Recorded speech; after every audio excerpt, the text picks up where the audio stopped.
नमस्कार दोस्तों। आज हम बात करेंगे ड्रेसिंग के बारे में। ड्रेसिंग कैसे करते हैं, कहाँ करते हैं और उसके लिए क्या क्या हमें प्रोडक्ट चाहिए, मतलब यूज उसे करने के लिए हमें क्या मटेरियल की ज़रूरत पड़ती है। तो सबसे पहले हम बात करते हैं इसकी परिभाषा की।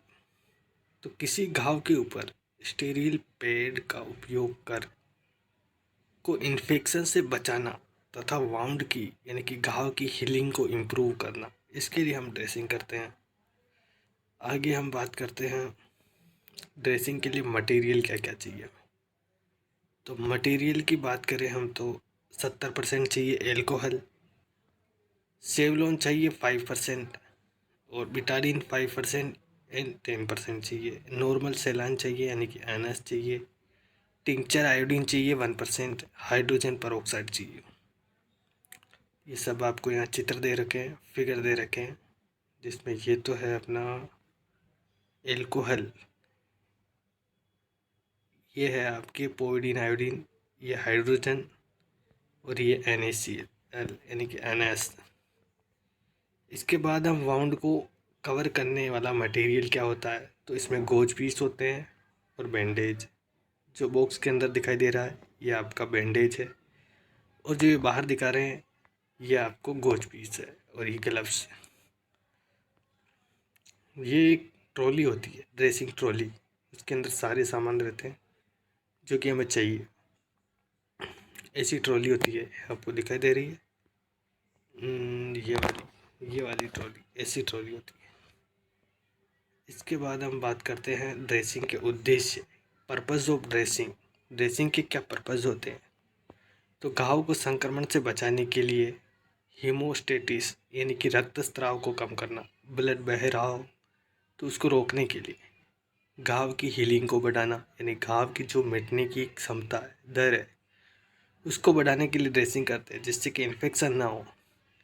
Provide physical comfort to patient, patient को फिजिकली कंफर्ट देने के लिए भी ड्रेसिंग करते हैं। Prevent the client from visualizing the wound, जिसके कि क्लाइंट है यानी कि पेशेंट उस घाव को बार बार देख के परेशान ना हो।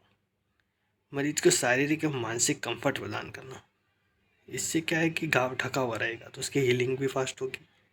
पेशेंट उसको देख नहीं पाएगा जिससे कि उसे शारीरिक और मानसिक कोई परेशानी नहीं होगी, वरना वो मानसिक रूप से परेशान हो सकता है।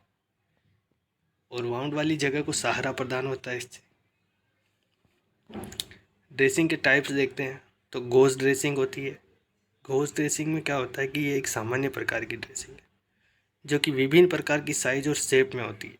जैसे स्क्वायर होती है, एक होती है रेक्टेंगल और एक रोल्स, ये इनके टाइप्स होते हैं। इसके बाद बात करते हैं non antiseptic dressing. Non antiseptic dressing की बात करें तो इस प्रकार की ड्रेसिंग में फ्रेश वाउंड को इन्फेक्शंस के बचाने के लिए किया जाता है। जब घाव नया नया हो, किसी को अभी चोट लगी ही हो, तो उसको ढकने के लिए जो ड्रेसिंग की जाती है वो नॉन एंटीसेप्टिक होती है। एक होती है एंटीसेप्टिक ड्रेसिंग। इस प्रकार की ड्रेसिंग पहले से ही संक्रमित वाउंड में की जाती है, जिसमें कुछ मेडिसिन का उपयोग किया जाता है। यानी कि अगर पहले से किसी को घाव है और उसमें इन्फेक्शन हो रहा है तो उस इन्फेक्शन से बचाने के लिए जो ड्रेसिंग की जाती है वो एंटीसेप्टिक ड्रेसिंग होती है। वेट ड्रेसिंग, इस प्रकार की ड्रेसिंग में घाव को सूखने से बचाने के लिए किया जाता है। इसमें मॉइस्चर गोज का उपयोग किया जाता है, यानी कि किसी का घाव और उसे सूखने से बचाना हो, यानी सूखने नहीं देना है, तो वेट ड्रेसिंग की जाती है। एक होती है प्रेशर ड्रेसिंग। प्रेशर ड्रेसिंग में क्या होता है कि इस प्रकार की ड्रेसिंग का उपयोग अत्यधिक ब्लीडिंग को कम करने के लिए किया जाता है। इसमें थिक पैड का उपयोग कर वाउंड को बंद यानी कि क्लोज किया जाता है। प्रेशर ड्रेसिंग, जब किसी को अत्यधिक ब्लड हो रहा हो, ब्लीडिंग हो रही हो, उसको रोकने के लिए प्रेशर से बैंडेज यानी कि ड्रेसिंग की जाती है, तो उसे प्रेशर ड्रेसिंग कहते हैं। नॉन अडेरेंट ड्रेसिंग, ये इस प्रकार की ड्रेसिंग घाव से चिपकती नहीं है, जिसको घाव हो रहा हो और ड्रेसिंग उस पर चिपक जाती है बार बार, और ऐसी ड्रेसिंग करनी है कि बहुत चिपके ना उस घाव पे, तो वहाँ पे नॉन एडेरेंट ड्रेसिंग करते हैं। एक होती है सेल्फ एडेसिव ट्रांसपेरेंट फिल्म। इस प्रकार की ड्रेसिंग सुपरफिशियल वाउंड घाव पर की जाती है जिसमें डिब्रीमेंट की आवश्यकता नहीं होती है। एक होती है हाइड्रोकोलोइड एंड हाइड्रोजन ड्रेसिंग। इस प्रकार की ड्रेसिंग में वाउंड के अंदर एग्जीक्यूट एब्जॉर्बर डाले जाते हैं, यानी कि कुछ ऐसी चीज़ें डाली जाती है जो कि घाव के अंदर से कुछ चीज़ों को एब्जॉर्ब यानी सोख लेते हैं। तो इससे बोलते हैं हाइड्रोजन ड्रेसिंग, हाइड्रोकोलोइड ड्रेसिंग।